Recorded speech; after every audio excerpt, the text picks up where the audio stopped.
भाजपा दिव्यांग आघाडीचा नियुक्ती व पत्रवाटप कार्यक्रम उत्साहात संपन्न. शिरोळ तालुक्यातील कुरुंदवाड येथे भारतीय जनता पार्टी भाजपा दिव्यांग आघाडीच्या वतीने नियुक्ती व पत्रवाटप कार्यक्रम उत्साहपूर्ण वातावरणात पार पडला.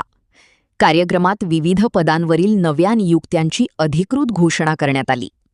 यामध्ये शिरोळ तालुका दिव्यांग आघाडी अध्यक्षपदी श्री सदाशिव तावदारे यांची निवड करण्यात आली.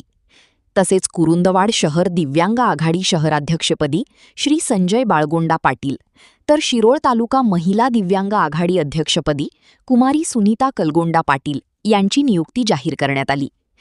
या कार्यक्रमाला प्रमुख मान्यवर म्हणून संजय डोंगरे, ॲडव्होकेट जोशी साहेब, दिव्यांग आघाडीचे जिल्हाध्यक्ष श्री संजय पाटील, तसेच कुरुंदवाड मंडल अध्यक्ष रमेश चव्हाण उपस्थित होते.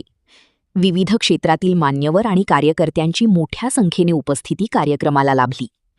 कार्यक्रमादरम्यान दिव्यांग बांधवांना आवश्यक सुविधा मिळाव्यात या उद्देशाने पत्रवाटप करण्यात आले. हे पत्रवाटप जिल्हाध्यक्ष श्री संजय पाटील यांच्या हस्ते करण्यात आले. यावेळी मान्यवरांनी आपल्या मनोगतात दिव्यांग बांधवांच्या सक्षमीकरणासाठी संघटित प्रयत्नांची गरज अधोरेखित केली. तसेच नव्याने नियुक्त पदाधिकाऱ्यांना पुढील कार्यासाठी शुभेच्छा देण्यात आल्या. या कार्यक्रमामुळे दिव्यांग बांधवांमध्ये उत्साहाचे वातावरण निर्माण झाले असून त्यांच्या समस्या सोडवण्यासाठी आघाडी कटिबद्ध असल्याचा विश्वास व्यक्त करण्यात आला. अशा बातम्या पाहण्यासाठी लोकहिरा न्यूज चॅनलला सबस्क्राईब करा, लाईक करा, शेअर करा. तसेच www.lokhirannews.com ला भेट द्या.